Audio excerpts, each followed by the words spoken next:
नमस्कार, खबर उत्तराखंड में आप सभी का स्वागत है। मैं हूं आपके साथ यशु शुक्ला। रुक करेंगे खबरों का, लेकिन उससे पहले एक नजर सुर्खियों पर।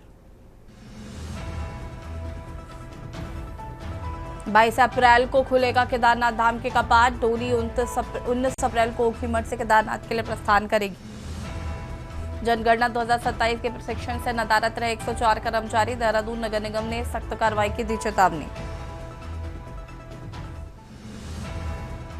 चार धाम में हेली सेवा के लिए दिखा उत्साह। पोर्टल खुलने के 1 घंटे में ही 15 जून तक की बुकिंग फुल। श्रीनगर में अंबेडकर जयंती पर गुड़ वितरण को लेकर सियासत तेज। भाजपा कांग्रेस सामने सामने, कांग्रेस से लगाया वोट बैंक साधने का आरोप। चारधाम यात्रा से पहले ट्रैवल एजेंसियों ने बढ़ी ऑनलाइन बुकिंग। कल से शुरू होगा ऑफलाइन रजिस्ट्रेशन। दून में संदिग्ध आतंकी गिरफ्तार। आईएसआई के नए मॉड्यूल का हिस्सा था विक्रांत। देश के अलग अलग हिस्सों में सक्रिय था। आप देख रहे हैं के न्यूज़, खबरों का सारथी। देहरादून से खबर आपको बता देते हैं, जहां पर सीएम धामी का रुद्रप्रयाग दौरा है आज। चारधाम यात्रा व्यवस्थाओं का निरीक्षण करेंगे सीएम। चारधाम यात्रा की तैयारियों की समीक्षा करेंगे सीएम। पुष्कर सिंह धामी का रुद्रप्रयाग दौरा है आज।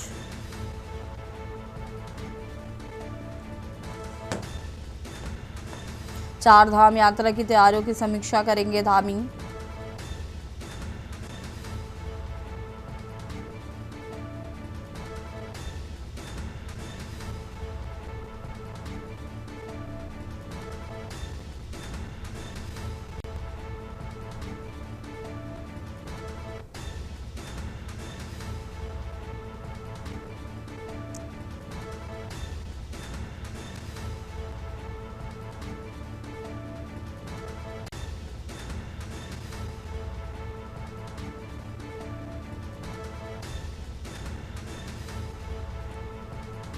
चारधाम यात्रा व्यवस्थाओं का निरीक्षण करेंगे।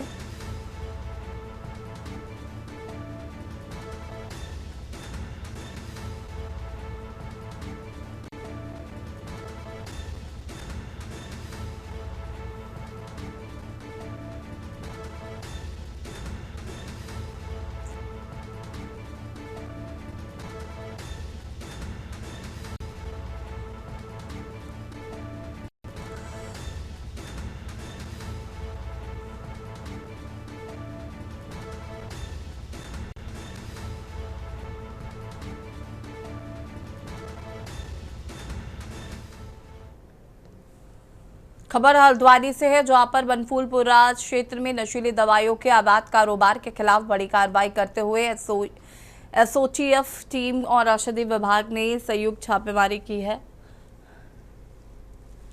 इस दौरान श्री श्याम मेडिकल स्टोर को सीज कर दिया गया। छापेमारी में भारी मात्रा में प्रतिबंधित दवाइयां बरामद होने से इलाके में हड़कंप मच गया। जानकारी के अनुसार टीम ने मेडिकल स्टोर संचालक के कब्जे से 20 buprenorphine IP injection, 113 tramadol capsule, 360 alprazolam tablet बरामद की। और ये दवाइयां आमतौर पर नशे के रूप में दुरुपयोग की जाती हैं और उनके अवैध भंडारण व बिक्री पर सख्त प्रतिबंध है।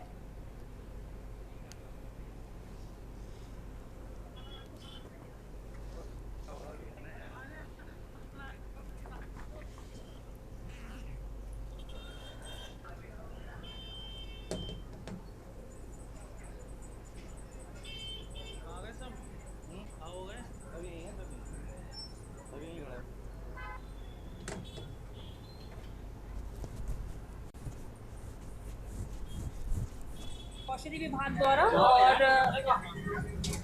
और एसओटीएफ कुमाऊं परिक्षेत्र द्वारा एक संयुक्त निरीक्षण किया गया श्री श्याम मेडिकल स्टोर का बनफूलपुरा इलाके में। और इसमें हमने जो औषधि एवं सौंदर्य प्रशासन अधिनियम 1940 और नियमावली 1945 के अंतर्गत जो रूल 65 होता है, उसमें कंडीशंस ऑफ लाइसेंस होती है और उस लाइसेंस कंडीशंस के अकॉर्डिंग हर कोई मेडिसिन का सेल परचेज रखना होता है। ठीक है, तो यहाँ पर हमें जो मिली है मना प्रभावी दवाएं मिली हैं, जिनका इस दुकान द्वारा रिकॉर्ड नहीं रखा जा रहा था, जो कि नशे के रूप में भी प्रयोग की जा सकती है।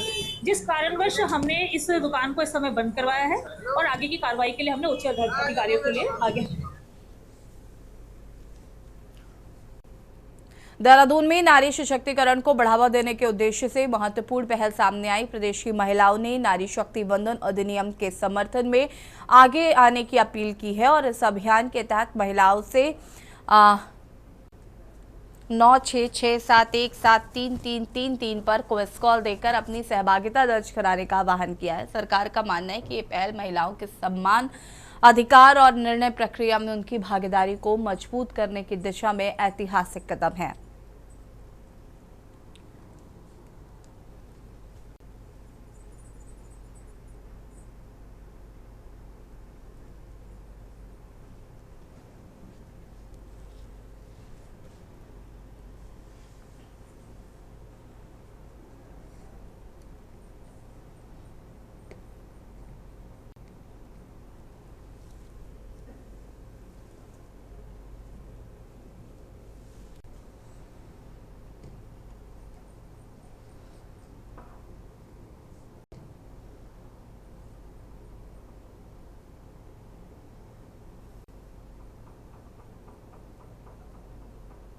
16 से लेके 18 तारीख तक नारी शक्ति अधिनियम, जो कि महिलाओं को समाज में उनके सम्मान, महिलाओं के राजनीतिक सशक्तिकरण, महिलाओं के सामाजिक सशक्तिकरण के दृष्टिगत महिलाओं को एक कानूनी रूप से जो है उनको एक अधिकार देने वाला अधिनियम पे एक विशेष सत्र जो है वो आहूत किया जा रहा है 16 से लेके 18 तक।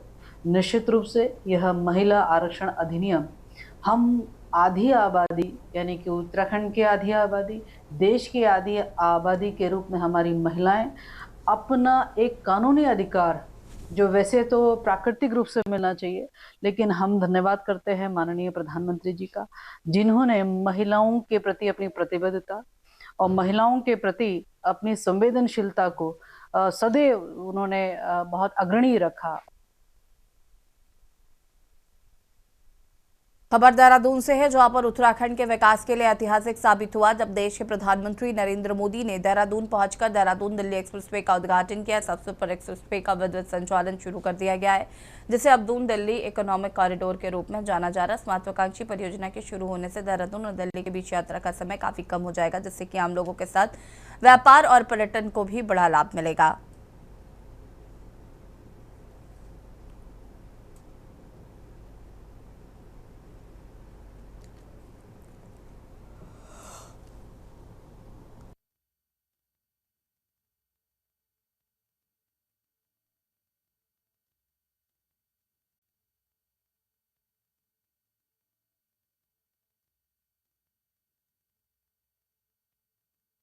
कल जो देहरादून दिल्ली इकोनॉमिक कॉरिडोर का जो शुभारंभ हुआ है, माननीय प्रधानमंत्री जी ने इसका लोकार्पण किया है, वो केवल देहरादून दिल्ली से ही नहीं जुड़ा है, बल्कि पूरे देश से जुड़ने का जो हमारा समय है वो बहुत कम हो गया है। और एक तरह से मैं कहूँ कि जैसे एनसीआर रीजन है, उसी में बहुत सारी जगह पर 2.5-3 घंटे लग जाते हैं एक जगह से दूसरी जगह पहुँचने में। अगर कोई नोएडा या गाजियाबाद में है तो उसको गुड़गांव जाने पर 2-2.5-3 घंटे का समय लग जाता है। तो उतने ही समय में देहरादून से दिल्ली हम सब पहुँच जाएंगे। तो ये कहीं ना कहीं माननीय प्रधानमंत्री नरेंद्र मोदी जी का, उनके नेतृत्व में चलने वाली सरकार का। कोटद्वार में उपनल कर्मियों के नए अनुबंध प्रारूप को लेकर राजनीतिक विवाद खड़ा हो गया है। राज्य सरकार द्वारा तैयार किए गए इस अनुबंध का पूर्व शिक्षा मंत्री प्रसाद नैथानी ने कड़ा विरोध किया है। उन्होंने कहा है कि समान कार्य के बदले समान वेतन लागू करने की बात की जा रही है, लेकिन कर्मचारियों के सामने जो नया अनुबंध रखा गया है उसमें कोई ऐसी शर्तें शामिल नहीं हैं जो उनके अधिकारों को सीमित करती हैं। नैथानी ने आरोप लगाया है कि इस अनुबंध में यह शर्त भी जोड़ी गई है कि कर्मचारी भविष्य में कभी भी नियमितीकरण की मांग नहीं करेंगे।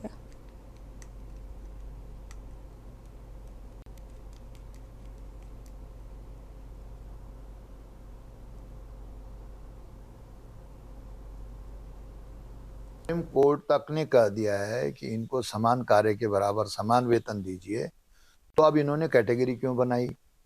10 साल तक की जिसकी सेवा हो गई उसको लगेगा, अरे जितने हैं सारे 4,000 के करीब हैं, तो ना ज़्यादा हैं, ये 20,000 के करीब हैं। तो उस हिसाब से इन लोगों को डायरेक्ट सेवा में रखना चाहिए, क्योंकि सेवा तो कर ही रहे हैं वो। अब उनको फिर झुंझुना पकड़ा दिया, उसमें भी शर्तें लगा दी कि इस वर्ष के बाद फिर अगले उसमें ब्रेक होगा, फिर वो जो विभाग है वो उनको चाहेंगे तो ठीक है, नहीं तो फिर बाहर करेंगे।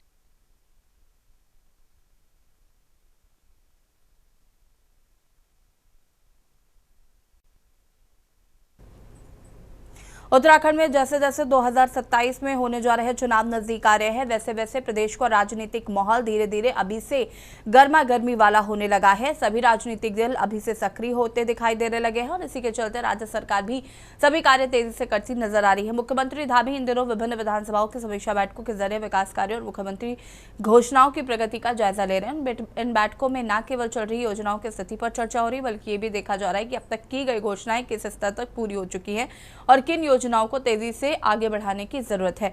कहा यह भी जा सकता है कि चुनावी साल नजदीक आते ही सरकार ने प्रशासनिक मशीनरी पर निगरानी और मॉनिटरिंग को और मजबूत कर दिया है। बीते दिनों देखा गया कि प्रदेश की सियासत में धामी सरकार के 4 वर्ष पूरे होने पर भाजपा द्वारा विभिन्न बड़े स्तर के कार्यक्रम आयोजित किए गए हैं। साथ ही इस केंद्रीय नेताओं ने प्रदेश में शिरकत करके धामी सरकार की उपलब्धियों को जनता के बीच गिनवाने का काम भी किया है। देखिए रिपोर्ट।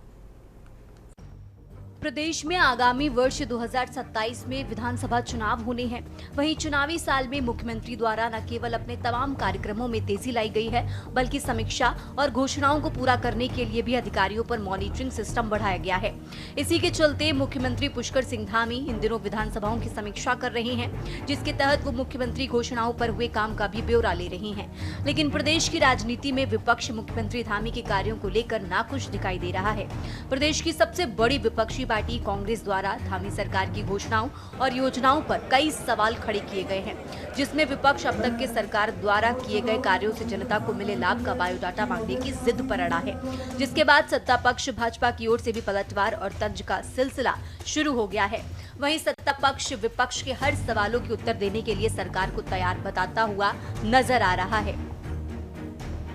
जी, आज आपके नेतृत्व एवं मार्गदर्शन में उत्तराखंड देश का श्रेष्ठ राज्य बनने के अपने विकल्प रहित संकल्प को पूरा करने के लिए विकास भी और विरासत भी की अवधारणा के अनुरूप प्रत्येक क्षेत्र में काम कर रहा है। और मैं आपको पूरा विश्वास दिलाता हूं कि हम आपके नेतृत्व में आपने इस लक्ष्य को प्राप्त करने में अवश्य सफल रहेंगे। साथ ही 2022 के विधानसभा चुनाव की भांति 2027 के चुनाव में भी वीर भूमि उत्तराखंड में भारतीय जनता पार्टी की राष्ट्रवादी विचारधारा वाली सरकार बनाने में सफल होंगे। मैंने कहा है कि कांग्रेस का कर्तव्य है कि वो अपने कर्तव्य को निभाए। विपक्ष में है, विपक्ष की भूमिका निभानी भी चाहिए, और अन्यथा अगर सरकार की तारीफ करेंगे तो कौन उसको सपोर्ट करेगा। तो मुझे लगता है कि जो सवाल वो पूछेंगे उस सवाल का सब जवाब हमारे पास में, और माननीय मुख्यमंत्री जी पूरी तरह से सक्षम है और प्रत्येक सवाल का जवाब दिया जाएगा। और पहले हम उस बात को भी करेंगे कि 10 साल उनकी लगातार सरकार रही है केंद्र में, 2004 से लेकर के 2014 तक। देखिए, हमने पहले भी कहा है कि सरकार को श्वेत पत्र जारी करना चाहिए। पिछले 4 सालों में विभागवार कितना बजट आवंटित हुआ और कितना खर्च किया गया। बेहतर होता कि समीक्षा पहले होती। जो हमें जानकारी दी गई है उसमें साफ है कि स्पष्ट है कि 40% पैसा 50% पैसा ही खर्च किया गया। उत्तराखंड के राजनीतिक गलियारों में एक बार फिर पक्ष विपक्ष के बीच आरोप प्रत्यारोप देखने को मिल रहा है। इस बार विपक्ष ने मुख्यमंत्री धामी द्वारा विधानसभाओं की समीक्षा बैठकों के जरिए विकास कार्यों और घोषणाओं को प्रगति का जायजा लेने के बीच कई सवाल खड़े कर दिए हैं। साथ ही सरकार से श्वेत पत्र जारी करने पर भी जोर डाला है, जिस पर सत्ता पक्ष भाजपा की प्रतिक्रिया सामने आते दिखाई दे रही है। भाजपा का मानना है कि विपक्ष को अपनी भूमिका निभाने से पीछे नहीं हटना चाहिए। भाजपा ने पलटवार किया है कि विपक्ष को भी अपने कार्यकाल का बायोडेटा दिखाने की जरूरत है। साथ ही आज प्रदेश जिस गति से विकास की ओर बढ़ रहा है, उस ओर भी विपक्ष को ध्यान देना चाहिए। तभी विपक्ष को पता चल पाएगा कि उनके कार्यकाल में और वर्तमान के कार्यकाल के दौरान किए गए कार्यों में कितना अंतर दिखाई दे रहा है। निश्चित रूप से एज ए विपक्ष होने के नाते यूपीडी भी मांगती है कि 4 वर्ष जो इसको वो बहुत समग्र बताती है, बहुत उत्तराखंड के लिए बहुत विकसित बताती है। उन्होंने बहुत काम किया है क्योंकि जो धरातल में दिखता है वो बिल्कुल स्पष्ट दिखता है कि कुछ भी काम उन्होंने 4 वर्षों में नहीं कर रखा है। जो भी है सिर्फ जो भारतीय जनता पार्टी इस प्रदेश के लिए एक जुमले की सरकार बन के रह गई है। जुमले बोलते हुए ये सत्ता में आते हैं और सत्ता में आने के बाद उन जुमलों तक को पूरा नहीं कर पाते हैं। सही है, जिस तरीके से कल प्रदेश अध्यक्ष माननीय गणेश गुर्दियाल जी ने भी नरेंद्र मोदी जी के आने पर बहुत सारे सवाल, 10 के करीब सवाल हैं जो उनके सामने रखने का कार्य किया है। और आप 4 साल का बखान, 4 साल का उत्सव मना रहे हैं सरकार प्रदेश की, तो उन्हें बताना भी पड़ेगा आखिर इन 4 सालों में आपने किया क्या है। क्योंकि बेरोजगार युवा तो अभी भी बेरोजगार सड़कों पर जो है घूम रहा है। नकल विरोधी कानून आप लेके आए, लेकिन नकल माफिया हाकिम सिंह की आपने पैरवी इतनी कमजोर की कि वो बेल पे घूम रहा है, और हाकिम सिंह का हाकिम कौन है ये अब तक पता नहीं चल पाया। महिलाओं के प्रति जो शोषण है वो बढ़ता जा रहा है, और आपकी खुद की प्रदेश की महामंत्री एक बेतुका बयान देती हैं कि उत्तराखंड में महिलाएं ज्यादा हैं इसलिए अपराध है। तो मैं ये बता दूं, उत्तराखंड में तो महिलाओं और पुरुषों का जो रेशियो है वो पूरे प्रदेश में जो है सबसे आखिरी से ऊपर तीसरे पायदान पे है, तो उन्हें इतना भी ज्ञान नहीं है। मैं समझता इससे बड़ा प्रमाण क्या हो सकता है। जो दिल्ली 6-7 घंटे में लगती थी, आज वो 2.5 घंटे में हम वहां पहुंचने वाले हैं। और कौन सा प्रमाण चाहिए कांग्रेस को जो जनता को दिखाई ना पड़ता हो। जनता सब देख रही है। जनता ने 4 धाम यात्राएं भी की हैं, जो वहां पर जिस तरह से अवस्थापना सुविधाएं हम लोगों ने जुटाई हैं वो भी जनता देख रही है। एक्सप्रेसवे का उद्घाटन भी जनता देख रही है। पूरे प्रदेश में तमाम मेडिकल कॉलेज बन रहे हैं उसके, वो भी जनता देख रही है। जनता एक सैटेलाइट एम्स बनता भी देख रही है। तो बहुत कुछ है जो पब्लिक डोमेन में पब्लिक देख रही है। कांग्रेस के कहने मात्र से कुछ होने वाला नहीं। 2027 के चुनाव में अभी समय है, लेकिन सियासी बयानबाजी तेज हो गई है। जहां सरकार बड़े बड़े दावे कर रही है तो वहीं विपक्ष सवाल खड़े करता दिखाई दे रहा है। बहरहाल देखना दिलचस्प होगा कि इस गहमागहमी के बीच साल 2027 में कौन परचम लहराता है। लेकिन कहीं ना कहीं इस बीच सरकार पर उठते सवालों ने विषय को और भी गंभीर बनाया है। देखने वाली बात ये होगी कि किस प्रकार विपक्ष के श्वेत पत्र की मांग पर सरकार किस प्रकार काम करती दिखेगी और विपक्ष के सवालों का जवाब देती है। Uttarakhand desk report. और हरिद्वार से खबर आपको बता देते हैं, जहां पर जनगणना 2027 के कार्यों में धीमी प्रगति पर जिलाधिकारी मयूर दीक्षित ने कड़ी नाराजगी जताई। देर रात जिला आपदा कंट्रोल रूम से समीक्षा बैठक के दौरान डीएम ने सभी अधिकारियों को स्पष्ट निर्देश दिए हैं कि जनगणना जैसे राष्ट्रीय कार्य में किसी भी प्रकार की लापरवाही बिल्कुल बर्दाश्त नहीं की जाएगी। डीएम ने हाउस लिस्टिंग ब्लॉक यानी कि एचएलबी से जुड़े सभी कार्य 18 अप्रैल 2026 तक हर हाल में पूरे करने के निर्देश जारी किए हैं। जनपद में जो सेल्फ एन्यूमरेशन की प्रक्रिया शुरू हो गई है और आगे 25 तारीख से जो हमारी हाउस काउंटिंग की प्रक्रिया शुरू होगी सेंसस की, उसको लेकर सभी चार्ज ऑफिसर्स की, एसडीएम्स की और नगर निगमों की बैठक की गई थी। जो प्रगति है उसको कैसे और बेटर कर सकते हैं, और साथ ही ट्रेनिंग जो हमारे एन्यूमरेटर्स की, सुपरवाइजर्स की होनी है, उसका प्लान बनाया गया है। सभी अधिकारियों को सेंसस की जो पूरी प्रक्रिया है उसको संवेदनशीलता के साथ और सिंसियरिटी के साथ कंप्लीट करने के लिए डायरेक्शन दिए गए।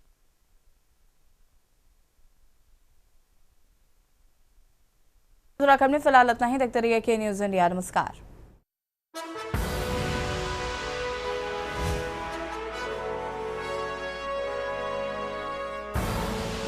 आप देख रहे हैं के न्यूज़, खबरों का सारथी।